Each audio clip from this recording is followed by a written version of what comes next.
En ces temps ambigus, on s'est posé ensemble.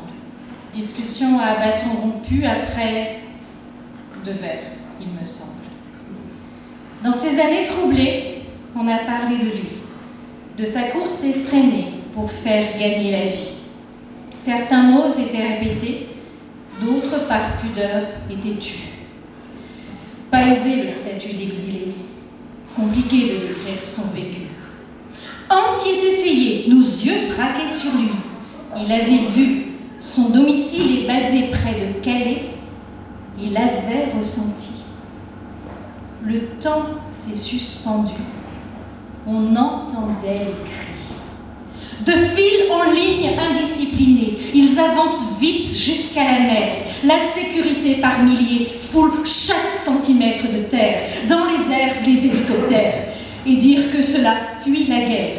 Arriver sans stigmate, la peur en bandoulière. En face, un bout de terre. La perfide Albion comme signe de liberté. Alors il trépigne, brasse l'air, préliminaire pour s'échauffer. Les chiens courent de tous les côtés, course-poursuite de la sécurité. Le bateau de fortune est remonté. Les passeurs au rendez-vous nocturne ne ratent jamais ces opportunités. Lui, il a tout quitté. Travail, famille, patrie. Lui, il est diplômé, lettré et fuit l'ennemi. Il a étudié des méthodes, des concepts, était chef de projet. Il aimait être à la mode, de la tête jusqu'aux pieds. Depuis quelques mois, il fuit la Syrie. Il n'est pas combattant, non, juste civil dans la vraie vie. Là-bas, sur le terrain, il y a médecins du monde qui tentent bon an, mal an de réparer l'immonde. La mort le poursuit chaque heure de ses journées.